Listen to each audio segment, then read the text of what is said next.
Hey, what's up guys, Sir Emanon here, and we are re-uploading this video because the last one had no audio for the last 6 minutes. So if you guys didn't see, this is going to be the future match commentary for the 5th round of my online Discord servers tournament, which is going to be featuring Nobu on Zoodiac Dogmatika versus Jeebus McAsian on Dragonmaid. So yeah, this is a match that I already recorded, so I already know exactly what happens and what goes down. So maybe that'll make for some better commentary on my end, but yeah, I don't know what happened. I had to split the recording into 2 takes, like to begin with, because there was like a problem with like the first recording, and then when I like edited it, I guess for some reason the audio just didn't go through. I don't know what happened, but regardless, we're gonna try again, and hopefully it all works out fine this time. So yeah, this is the game that you guys voted for, or the match you guys voted for on the community tab poll. So I'm going to be reading this to you guys. It should be an interesting match because it is a matchup between 2 different rogue decks, which you guys don't get to see that often. But before we get into it, of course, if you guys do want to join in on future iterations of this tournament, be sure to go ahead and check out the Discord link in the description box down below. As always, the link's there. We'll be happy to have you. And that is about all we have to say. So without further ado, let's just go ahead and get into the gameplay here. So we see Zoodiac Dogmatika win the RPS, and he's going to go ahead and choose first. And like I said, I already know what happens, so, you know, no real surprise reactions on my end. It's just going to be kind of, I guess, more so of a retrospective look, similar to, like, my Road to 1000 dual pick rating series, which I guess maybe you guys do appreciate as well. So for the opening hands for Zoodiac, we see Whiptail, Nibiru, Ecclesia, Punishment, and Ram. So this is a pretty good hand because it can make Dryden plus Ecclesia to be able to grab Fleur-de-Lis setup. As well as having Nibiru in case, you know, things kind of don't go the way that he plans, aka if Dryden plus Punishment plus Fleur-de-Lis isn't enough against like a combo deck, then this can maybe help out. There's no way to really access a turn 1 Megaclops in this opening play, which makes Phantasme and the Dragonmaid player's hand not that alive right now, but I mean, it should be okay for the Dragonmaid player, you know, just at face value, because he opened Tidying, Extravagance, Hospitality, Chamber, as well as the Phantasme. Worst case scenario for Dragonmaid, you can use Phantasme as a level 5 or higher dragon for changeover, which is not too bad. And spoiler alert, you will see that. But yeah, the opening hand has like 2 of the 3 very powerful spell and trap lineup. And Chamber can go ahead and fetch the last one, which is the fusion spell changeover, which is pretty nice. And Extravagance is pretty interesting because, you know, some lists are on Extravagance for Dragonmaid and others are not. Because you don't really rely on anything in particular. You would play multiples of the stuff that's the most essential, so things like Shallow and House and Hieratic Seal. I mean, those are things that you probably play multiples of regardless, so not really that much of a hindrance, but if you want to have utility, then you can maybe go without it. But let's go ahead and just get into it. Zoo's going to start off by normal summoning a Ram, then going for Borbo into Dryden, and then summoning Ecclesia. This is 4 summons, so it plays under Nibiru. Ecclesia is going to go ahead and activate to add a copy of Fleur-de-Lis to hand, and then set Punishment and pass turn. And then for turn, Dragonmaid is going to draw Nurse, which is a pretty decent way to kind of follow up here on, you know, prior plays because of stuff like Hospitality, just more extension. Main phase 1, going to activate Pot of Extravagance to banish 6 and draw 2. The draws are going to be Ogre and Nibiru. Ogre is pretty interesting because if you guys saw the last feature match with Zoo, Dogmatika, versus Dragon Link, Ogre is actually useful on Chakanine because there's going to be no Tiger Moor to follow up afterwards, so that means that the Dryden's kind of stranded there with no Xyz material under it, and it itself cannot be used as Xyz material, so Ogre on that's pretty strong. Nibiru kind of dead here. You can assume that the Zoo player is not going to really play into Nibiru if you played around at turn 1, and if he activates Punishment at any point, then, you know, there's not really going to be a huge extra deck push anyways, so largely going to be probably dead for the remainder of the game. And then for the banished stuff off Extravagance, you see like Striker Dragon just as a way to get stuff in grave being banished, as well as like LP. So there is a way to like guard combo, or there are ways to guard combo with this deck. It's just not focused on it. Like I feel like a lot of the time, if you are able to guard combo, then you're in a very, very commanding position regardless. But it's still nice to have it just as a way to like spam more bodies onto the field. But regardless, we're going to go ahead and see Dragonmaid normal summon Chamber, use this effect to add a copy of Changeover to hand, kind of like, you know, it was pretty easy to see based on the opening hand here. And then going to link that away for a copy of Guard Dragon Pisty, probably only plays 1 copy of Striker. Hospitality, going to go ahead and bring out the Nurse. This can summon from hand or grave, and then it's also going to be able to dump Earnest here. because it's the same attribute but a different level. The Nurse on summon can go ahead and bring back the Chamber, so just getting more threats on the field. And then the Changeover is going to come down next, which is going to fuse the Phantasmate as well as the Chamber, kind of like what we were talking about before. Worst case scenario, it's just fusion material to bring out Xiao.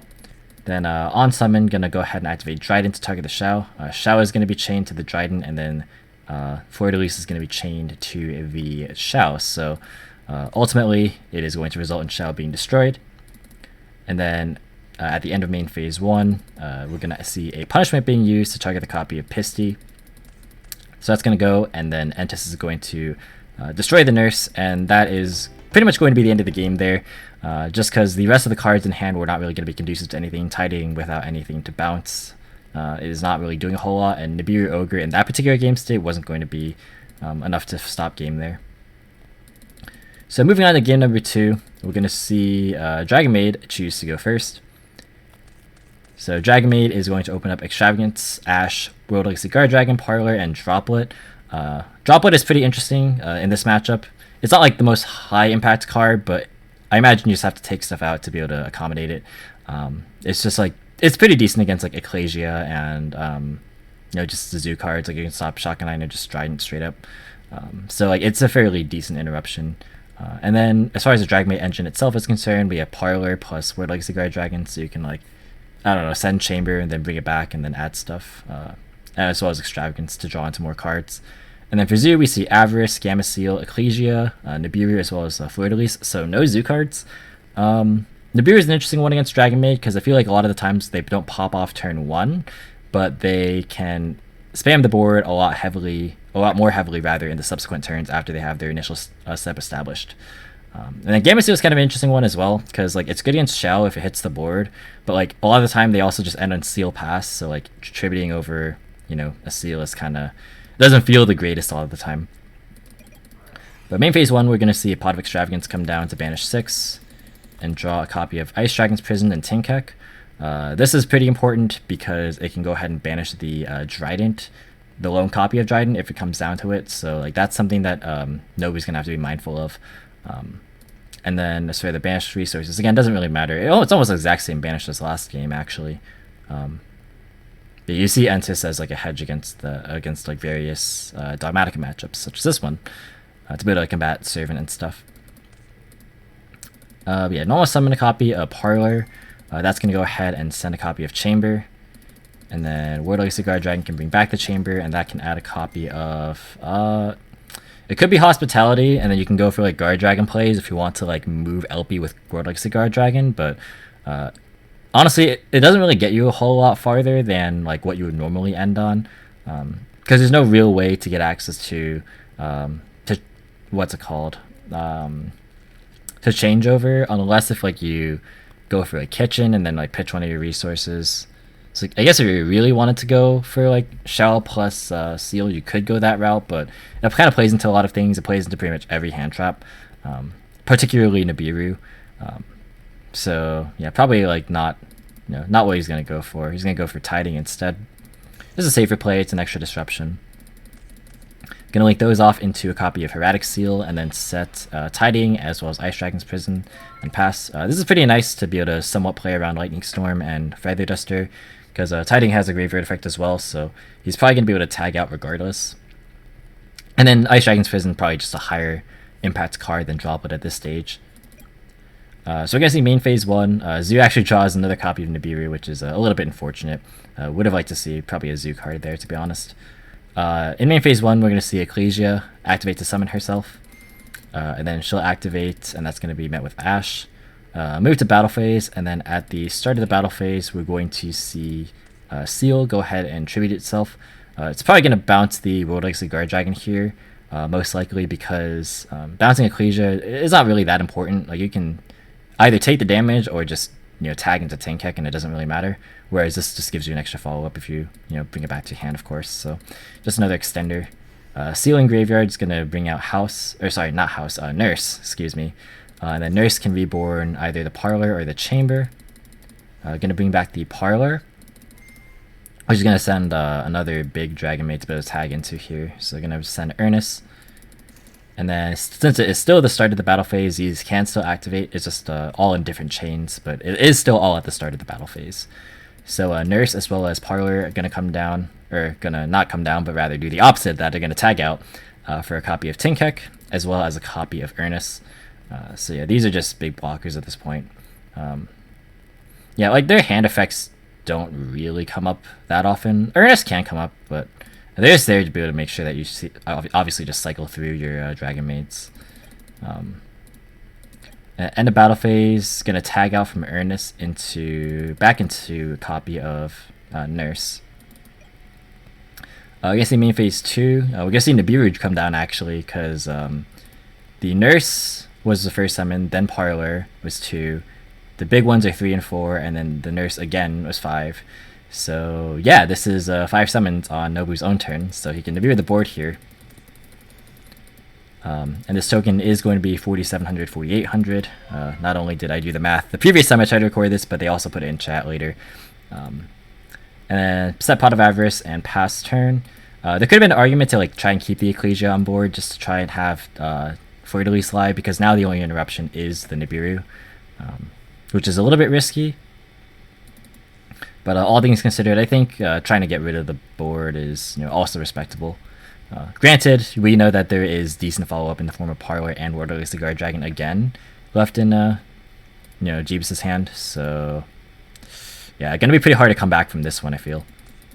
If you are from the Zoo player's perspective. Draw another copy of Tidying. That's not like the most alive right now, but it's not horrible either. Just like, it gives more leeway to activate this Tidying so you can get Engrave and like Reborn something earlier.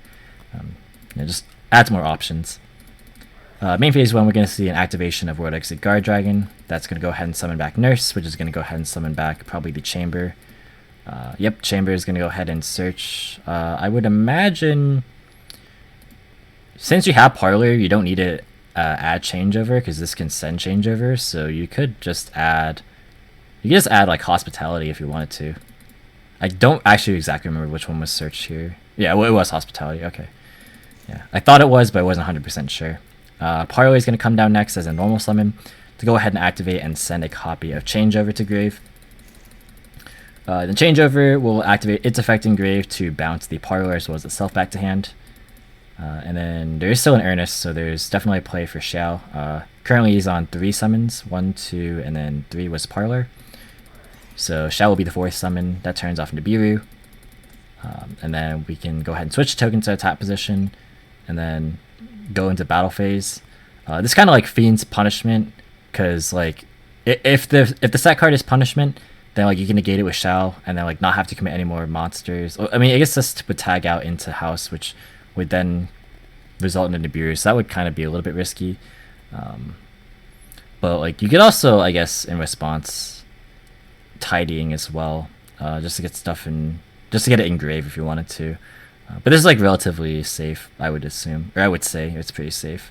And then in battle phase will be like the 5th and 6th summons of like the other big Dragonmaids, so that kind of like bypasses Nibiru as well.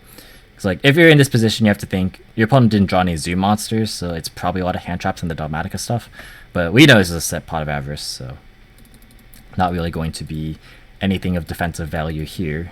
In battle phase, we're going to go ahead and tag out both the Chamber and the Nurse to bring back the Tinkek and the Ernest. And then this 4,700 token is going to attack into the Nibiru, and that is going to actually be the end of the game. So yeah, we can see exactly what the Dragonmaid's trying to do there. It's just a lot of recursion, a lot of advantage generation, and overall out-resourcing your opponent. So game 3, we're going to see Zoo go first. The opening for Zoo is Avarice, Ecclesia, Triple Tactics, Talent, Waking the Dragon, and Barrage. This is like a very similar to game 1, except we don't have a lot of defensive traps. It's just going to be, I would assume, Punishment Trident, and then Set Waking. And then for Dragonmaid, we see Hospitality, Warlock's Guard Dragon, Ice Dragon's Prison, Tinkek, as well as Parlor. No disruptions, but it's kind of hard for this deck to play around like multiple pops, because like Trident plus cheap pops is quite a lot. Main phase 1, we're going to see an activation of Barrage. It's going to target itself to bring out Whiptail. It's pretty interesting because game 1, if you recall, Nobu did start off with Whiptail as well as Ramram. And he also chose Ramram. So I'm curious as to why either you choose Whiptail now when you have the option for any zoo, or Ramram then when you have the option between Whiptail and Ramram. Just kind of like a minor thing, but it's kind of like interesting. Like I wonder like what caused the switch in mindset there. Gonna go ahead and overlay for Borbo and then go for Trident. Again, just play around Nibiru. You know, why not? You might as well. Ecclesia gonna go ahead and summon itself to add a copy of Punishment. And set Punishment, set Waking, and pass turn. And then draw Ash for turn. That is, I guess that's one way to play around tactics, right? So, yeah, it will still be useful later on. Main phase 1, get a normal summon a copy of Parlor.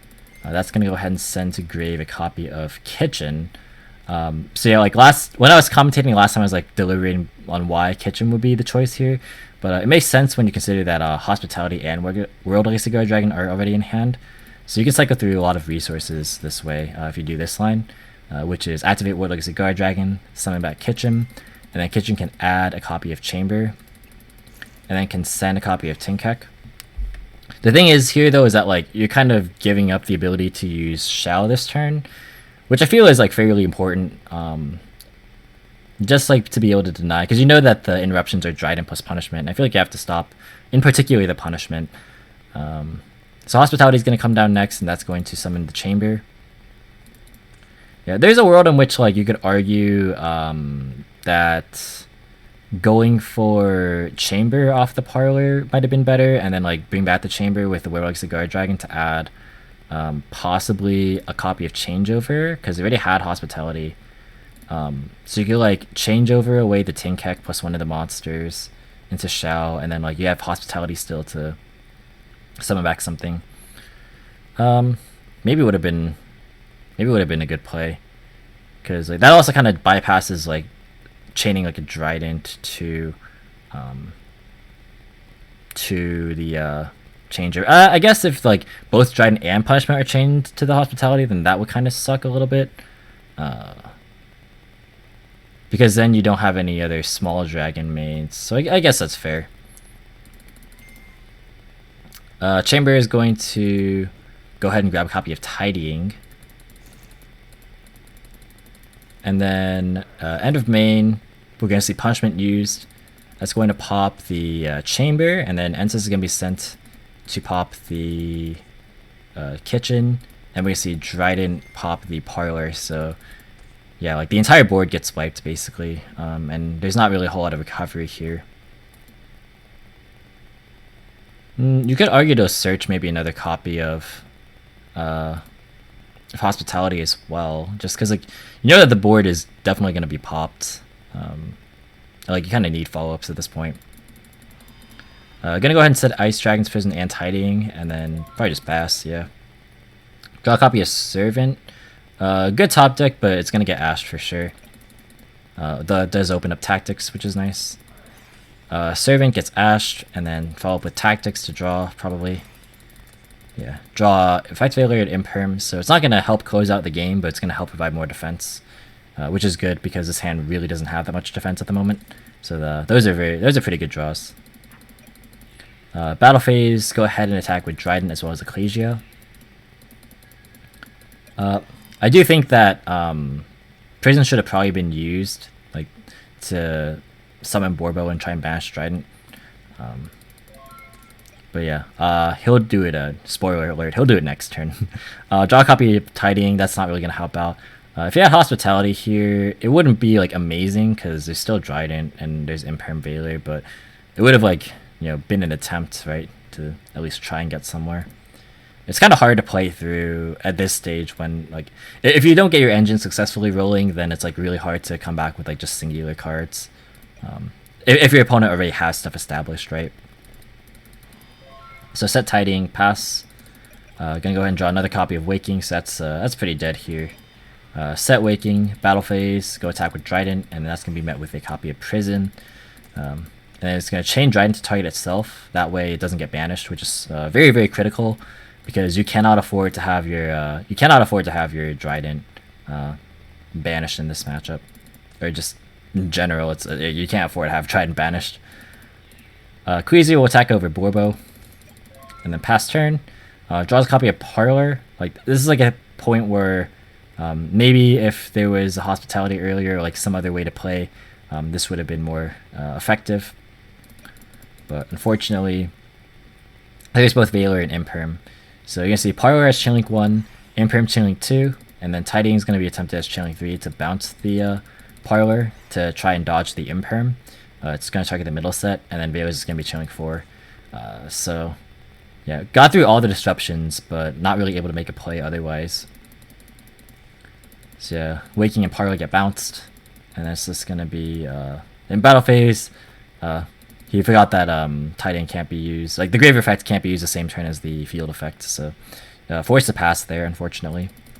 But yeah, it's a very good top deck for Zoo here, which is a Zoo monster. But we also have exactly 5 monsters in Grave, so fortunately for Zoo, you're able to kind of just draw into a lot of power cards and out resource Dragonmaid at this point. It's gonna be pretty tough to lose from this position. So Avarice is going to shuffle back all 5. Valor, Borbo, Trident, Whiptail, as well as the Entis. And then draw a copy of Ecclesia Whiptail, which is like very, very strong, because this can get Knight or Fluid Release. And if Fluid Release can just apply a lot of pressure. Normal summon a copy of Whiptail, and then go into a copy of Borbo. And go into Hammer Kong. Trident. You don't have to fear Nibiru or like other hand traps, because the card in hand is known. The only unknown is the Tidying that was hard drawn earlier. But you can play pretty loose, I feel, with a lot of these resources. Granted, like these Waking the Dragons are blanks at the moment, but what can you do, right? If your opponent didn't have the back removal, then that's not bad either, right? Gonna go ahead and summon Ecclesia by her own effect, and then use her to add a copy of Fluid Release, and special the Fluid Release. And then that is going to be game here, because like even though you could go start a battle phase, activate Tidying to bring back one of the small Dragonmaids, get their on summon effects,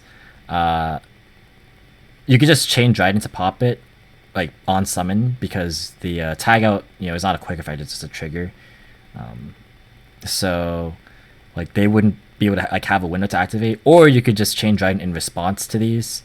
Since they don't return a hand as cost, they have to return in the hand in order to actually successfully summon the big Dragonmaids. So if you just chain like Ogre or Trident or whatever, then it won't resolve and you just attack for game.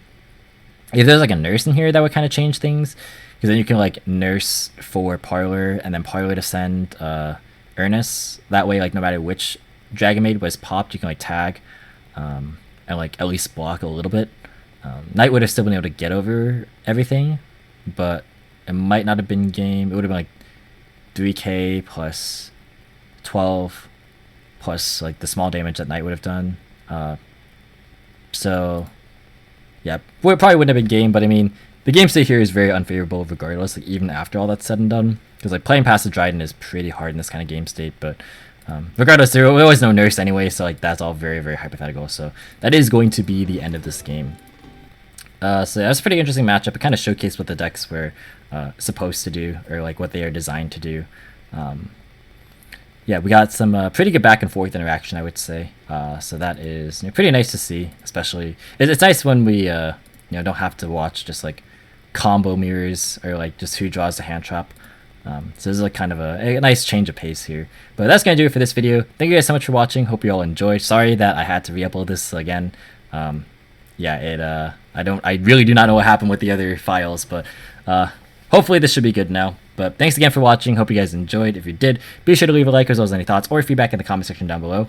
Feel free to subscribe for more informative and competitive video content. If you want to, you can follow me on Discord, Twitter, or Twitch. All the links in the description as always. And once again, thank you so much for watching. And until next time, I'll catch you in the next video. See you guys.